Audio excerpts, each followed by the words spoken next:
Hello everyone, this is Shanti Shirsad from Information Technology Department. In this session, we learn about the next concept regarding IP addressing, that is subnet mask, subnetting, supernetting, then what is the multicast, unicast and broadcast addresses, IPv6 basic structure and difference between IPv4 and IPv6. Subnetting, which is dividing the large network into the smaller parts. That is, network administrator divide the host part of the address into the two or more subnets. Subnetting allows you to create the multiple logical network that exist within a single class, that is A, B or C network. If you do not subnet, you will only able to use one network from your class, that is A, B or C network. To subnet a network, extend the natural marks using some of the bits from your host IDs. Okay, use some bits from the host IDs and create a subnetting. You can create subnet in the following manner. Suppose if you having the address 204.15.5.0 having default mask 255.255.255.0 and you create a subnet that is 255.255.255.224 means you here we take already taken the 3 bits from your host IDs, that is the 3 bits, that is 110 in last octet. By extending the marks to 2.255, 255, 255.24, you have taken 3 bits from the original host portion of the address and use them to make a subnets. These 3 bits is possible to create the 8 subnet, that is 2 raised to 3 is a 8 subnet. Within the remaining 5 hosts, that is 2 raised to 5, that is 32 host means 30 addresses. Out of 32 host address, we use 30 addresses which we can actually assign this address to the device in that particular network. Because the first address and last address out of this 32 address is used for broadcasting and for means this true address, that is all zeros and all ones are not used, which are used for multicasting and for future use or broadcasting. It's for one network address, one is for one network address and one is for broadcasting. So let's consider this is the subnetting which we created here, that is 204.15.5.0 to 24 host address range from 1 to 30. Then 0.32 to 4 host address range from 33 to 62. Then from 65 to 94. Then from 96 to 126. Then from 129 to 158. Then from 61 to 190. Then 193 to 122. And 225 to 254. All these are 8 subnets. Subnet mask.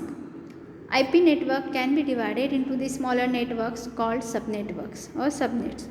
And subnetting is the process of breaking down a main class, that is A, B or C class, into the small subnets for routing purpose. Subnet mask is same basic thing as a net mask, within a only real difference being that you are breaking a large organization or network into the smaller parts, and each smaller section will use the different set of address numbers. When setting up the subnet, the following must be determined: a number of segments and host per segments. Subnetting provides the following advantages, that is network traffic isolation. There is a less network traffic on each subnet. Simplified the administration. Networks may be managed independently because there is a small network. Improve the security. Subnets can isolate the internal network so they are not visible from external network. This is the process of subnetting. First is a masking concept, that is an address in the block we perform AND operation on the mask and then we calculate the beginning address. After that, performing the AND operation, we can find out, means using the mask, that is default mask, and we can perform the address, and using the IP address we perform ending operation, that is multiplication, and then we can find out the address. Check here. For class A, default mask is 255.0.0.0. For B, 255.255.0.0, and for class C, 255.255.255.0. Without subnetting, if the IP address is 141.14.72.24 and default mask is 255.255.0.0. So next address is 141.14, because 255 to 255 means all ones, so multiplication is same. But for last two, that is default mask .0.0, that's why 72 and 24 also become 0. But if we can apply the subnetting, then the subnet mask, that is 255.192.0. So after applying the AND operation, we can find out the output, that is 141.14.64.0. okay, we can, all these things we can learn. Okay, I will discuss in live session properly, okay, how to perform this calculation. After that, the next concept is unicast, multicast and broadcast address. Unicast. The term unicast refers to one-to-one. It is a type of communication where data is sent exactly from one computer to another computer. There is only one sender and only one receiver. Device IP address, for example, is 10.1.0.2.0.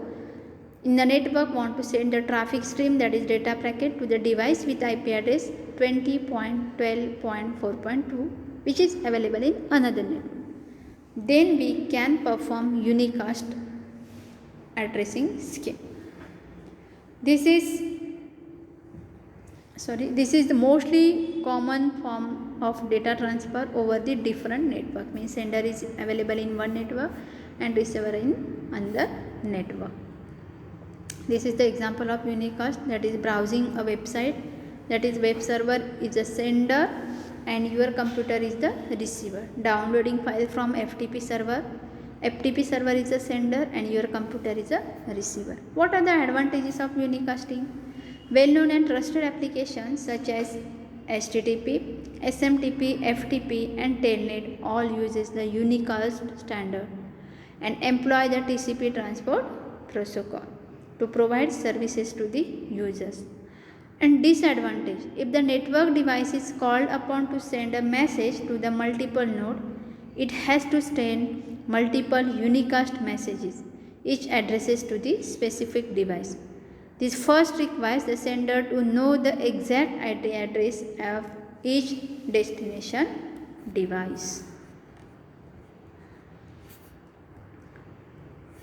Next is a broadcasting. The term broadcast refers to one-to-all. The IPv4 address 255.255.255.255 is a broadcast address, that is all zeros. There are 32 addresses in subnetting. One is all zeros and last one is all ones. 0 is for address is for that network and 1 is for, that is all ones is for broadcasting. IPv6 does not implement this. Instead, it uses the multicast assignment of addresses. Broadcast is the type of communication where data is sent from one computer's one copy and copy of data will be forwarded to all other devices. Example, ARP request message, DHCP discover message, etc. What are the advantages of broadcasting? Transmission from one to all technique, which ensures that all the nodes on the network receives the common signal or message. For example, cable TV system. Disadvantage: broadcast transmission isn't really available proposition for the public internet, as having every connected device receives all the broadcast signals all the time would introduce unnecessary interference and tons of unwanted data. On local computers, some configuration is needed as switches are designed to forward broadcast traffic while routers are designed to drop it. Multicasting. The term multicast refers which is mostly done in IPv6.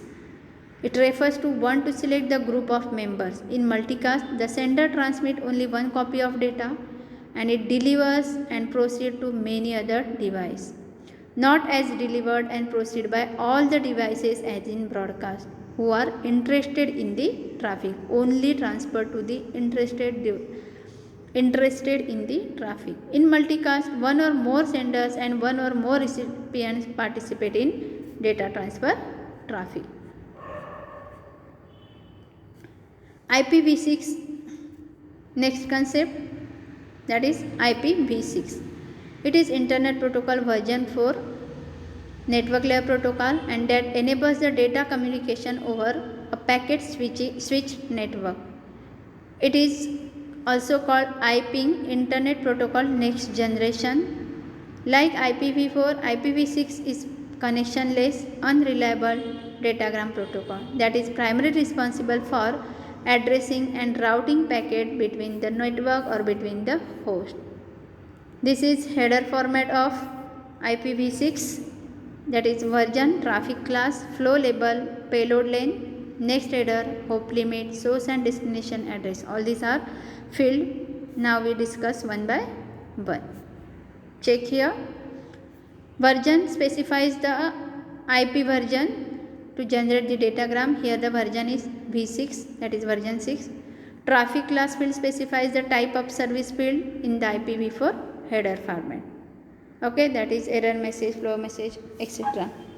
Next one is flow label. This large field was created to provide additional support for real-time datagram delivery and for quality of service features. Payload lane. This is the total lane field from the IPv4 header, but it is used differently.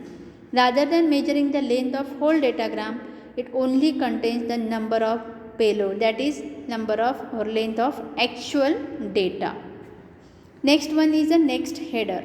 The fields replace the protocol field and has two uses. When the datagram has extension header, this field specifies the identity of first extension header, which is the next header in the datagram. When datagram has just this main header and no extension header, it serves the same purpose as old IPv4 protocol field and has the same value.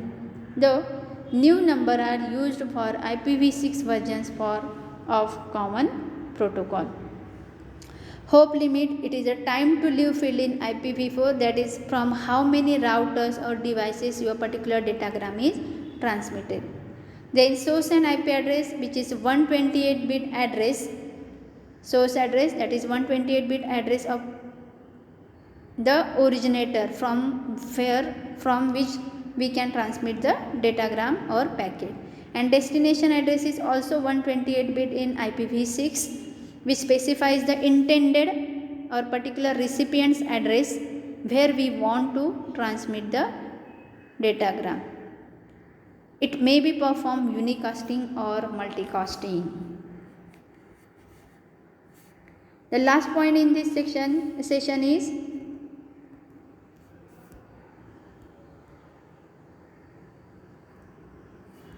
IPv6 versus IPv4 versus IPv6. IPv4 address is 32-bit and IPv6 is 128 bits. Header length in IPv4 is 20 bytes and in IPv6 it's a 40. 4 bytes for each address is in the header and 16 bytes for each address is in headers. The number of header field is 12, the number of header field is 8. checksum field used to measure error in the header required. Checksum field eliminated from the header as an error in the IP header or are at a very different or crucial. Internet protocol security. IP security with respect to network security is optional and it is mandatory. IP security is mandatory in IPv6. No identification to the packet flow, lack of quality assurance, okay, QA check handling. The flow level field on the header portion identifies the packet flow and direct to the routers. The fragmentation is done by sending host and routers.